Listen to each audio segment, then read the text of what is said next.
Everybody, it's Tim Whittemore here with the Whittemore Group at eXp Realty, and this is take 2 of the frequently asked questions that we have from home sellers about listing their home and home valuation. Last time I was sitting kind of sideways, so if I could attempt to do that this time. No, it's not the same. Okay, yeah, my phone was locked. You gotta love live videos. All right. So let's get through this since I just spoke about it just a minute ago. All right, first one is, when is the best time to sell my house? So I'm gonna tell you that every market's different.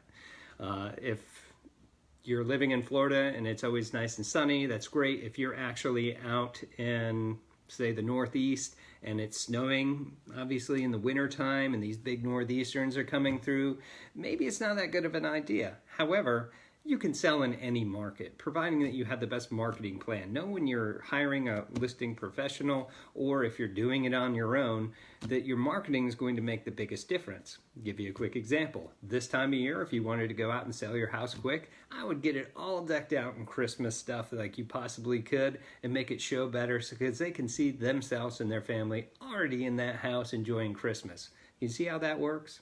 Great. So the next is, how is the real estate market right now? If you ask experienced real estate agents out there, they're going to tell you there are different indicators out there that will tell you what's going on in our market. Now, there's a lot of different ones, but the one to really pay attention to, the one to really ask about, is going to be your average days on market. That's going to tell you how quickly your house is going to sell. And that way we can kind of determine how to aggressively or not aggressively price the house in order to get the best price in the best amount of time. So those are some things that you can look at. The next one we have are, what steps should I take to prepare my home? This is also synonymous with staging, right?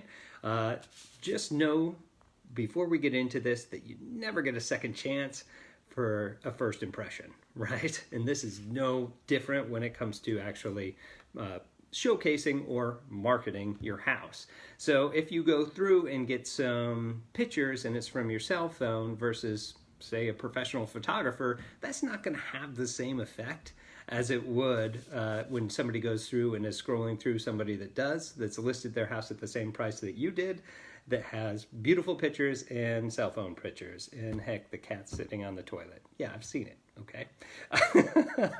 But if you want some general information in order to do that, make sure that the outside's looking amazing. You want people to actually get into the house. Our objective is to try to get people into your house, because at that point, the house can start selling it, right? But once they get in, make sure that there's as much possible natural light that you can get in there. Turn on all the lights, actually. Make sure that the super easy and super cheap, get the clutter out.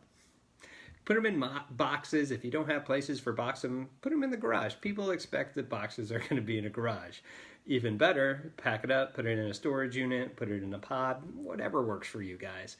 But get that clutter out. It's statistically showing anywhere between $2,000 to $3,000 different on your initial offer if it's cluttered versus not cluttered. Same exact property. Other things to take a look at, cheap things that you can do is get some touch-up paint, repaint the whole thing, clean your carpets or replace them altogether. That new carpet look, smell makes a huge difference, that emotional feeling that buyers get for you. Make sure that all the odors are gone. Now, get an honest friend or family member to walk into your house and give you some input, whether there are some pleasant or unpleasant odors in there, and that will help you out tremendously when somebody walks in and they don't smell anything, right?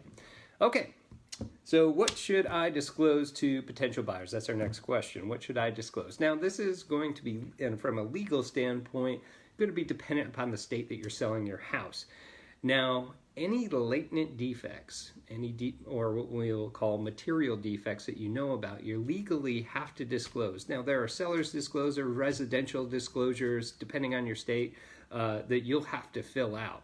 Now, if you don't put everything that you know on there and it's later found out, you can get charged for, what do they call that? Fraud? And that's going to cost you a lot more money down the road than it would if you just disclosed at the beginning and got maybe a little bit less of an offer or had to fix something prior to that. All right, so let's move on over to home value, right? Yes. I didn't miss anything there. Okay, so question I normally get is, what's my home worth? What's my home worth? Now, there's different ways that we can figure that out. Now, you can go online to figure out something from a Zestimate or Redfin or something like that. Now, we'll talk about that here in a little bit. Other ones is you can get an appraisal, you can have a real estate agent do a quick valuation or a thorough comparative market analysis. Any of those things will be able to help determine what your home is worth. Now, a lot of the times people will go through and they'll have an appraised value, and then they'll actually get the house that they sold at and be like, why are these two different? That's actually the next question. Why is my assessed value different than what you say my home is worth? Now, let's talk about an appraisal. An appraisal, you're going to spend, depending on your marketplace, $400 to $500 for somebody to come out to actually do an actual appraisal. Now, an appraisal is a person's opinion, now educated opinion, but a person's opinion that's valid for one day. One day. That means the market could change tomorrow, and that's no longer valid, right? Now, the users, usually lenders, rely on that value to make sure that their investments are good, right? Now, that's based on the bank. Let's talk about how or what your home actually is going to sell for. Now, what we say in the real estate industry is that what it's going to sell for is for a ready and willing and able buyer, what they would pay for your house and a substitute house in an equal neighborhood that had the same exact features, right? So I'm going to say this a couple of times, the market, not us, not you, determines what that house is actually going to sell for. If it's worth 200 and you put it up for 3, it's more than likely 99.99% not going to sell for $100,000 over, right? The market is going to dictate that. Okay? All right, next question is, what's the difference between the list price and the sales price? Okay, your list price is the price that it's actually listed for. It's what you want to get out of your house. What the sale price is what it actually sold for. So if there's some sort of documentation that says, hey, this is what my house sold for, somebody paid cash, somebody got a mortgage finance, that's what the sale price is. The list price is what you want. Hopefully it's one and the same. All right. Next question is, how do you determine how much your home is worth? Right? So there's a lot of different methods out there. The most common one that you're going to see is what we do for real estate agents or real estate professionals, is to do comparative market analysis. So what's that? We call it or it could be competitive market analysis, CMA, whatever you want to call it. What we do is we actually go out and from the last, 3 to 6 months out, depending on the market and the neighborhood, what things have sold for back then, things that are currently active on your market, we also like to call them your competition, and other ones that they listed and then failed to sell at all, which we call in the industry expired listings. So we go through and we determine all that. And what we also do is kind of what an appraiser does, and we take your property, it's what we call the subject property, and then we take at least 3 comparables at least, and then try to make them look like your house, and then give you some sort of value what the market is saying that houses like yours are going to sell for. Now, things that we look at, square footage, if there's a garage, number of bedrooms, baths, if it's got a pool. Now in Florida, a pool actually adds value. If you're up in Ohio, it adds no value at all, which is pretty crazy. So depending on your marketplace will depend on what things are valid. Now, other things to think about too is if you had a house that was cookie cutter throughout your community, right? And say that you added something on there like an extra bedroom or something like that, you'd think that that would add a whole lot of value. But if it doesn't conform, if it doesn't have the same conformity for the neighborhood, it may not add any value at all. Maybe just a lot less than you think it would. But again, it's all dependent. So if you have a 6-bedroom house in a community that has mostly 3 bedrooms, it's just not the same. It doesn't have the same conformity. But those are some things that we look at as well to determine value. All right, other things, I think we got 2 more questions that I had on here. The other one is, can I determine how much my home is worth in the internet website? Like Zillow, like Zestimate. Us as agents are always like, yeah, okay. Let me give you a good example for that. So if you're in a neighborhood, say like we are here in Florida, and we have houses that are sitting on the bay or the bayou or whatever that are multi-million-dollar houses, They're just right across the street from maybe a $300,000 house, which is about 6 blocks away from a trailer park. Now, Zillow comes in with their algorithms and just takes an average of all those, and some other websites and things like that may try to compare them, but again, it's just an average. Without actually getting into the property and taking a look at it, knowing the neighborhood, you're never going to know quite exactly what that thing is going to be worth, or give an idea of some way to strategically price it so that you get the best price of what the market's going to support. All right, so those are incomplete.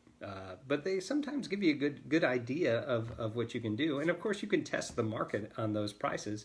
But just know that when you're selling a house, the first 30 days are so crucial in this environment, even though houses are selling pretty quickly right now. It is so crucial because that's the time when everybody's looking at it. So if it's overpriced, they're already going to discount it later in their head, and then they'll physically discount it if they want to get it a month after that. Okay, last one that I've got for you guys is the other question I was asked is, should I price my home higher to leave room for negotiations? Now, this is one of my favorite ones because that's one I get a lot. First of all, buyers aren't stupid. They've got this internet thing. They listen to people. They listen to me, which may be good or not. But buyers are well educated right now. They're going out, they're watching videos, they've looked at the same estimates that you have. They know the information. So you're not going to dupe a buyer into paying more than the market's going to support for those properties. And trust me, they've seen at least 5 other properties that are priced in your price range and can kind of get a feel and even mentally figure this out that, hey, this house isn't as great as the same one. So I'll give you a quick example from the seller's perspective. We have a house, both houses are worth $195,000, right? They're the same exact thing, right? This one is your competitor and this is you. But we're like, let's leave $5,000 up or for negotiation room. So now you're at $200, right? So we see this at $200 and then we see this at $195. If they see both houses and they're exactly the same, all you're doing is helping this one sell because this one's overpriced, right? So that's what you do. So you're just helping your competition sell until those are gone or the market adjusts up to this price. Now, frankly, I don't want you to sit on the market for 6 months waiting for the prices in the market to jump up to that price. More than likely, the market, again, is dictating the price. We can't get away from that. If the market is rejecting the price that you have, you'll need to lower it so that the people that are actually looking for a house at $195 are actually going to see it. They're not looking for ones that are above their price range. And if they're working with a professional, they're not going to go out and take them to houses that they can't afford. Hopefully that makes sense. All right, that's all the frequent questions that I got now. If you guys have any questions, make sure to give us a message, comment below to see what other questions you have that we can answer. If you know somebody else that might get some good information from this, make sure to like and share that with them. If you have any particular questions or have somebody that's looking to sell or buy and has just questions, even if they're not serious, do reach out to us. You can message us. You can give us a call. We'll be more than happy to help. All right, again, I'm Tim with the Whittemore Group here at EXP, and we'll see you next Wednesday. Take care.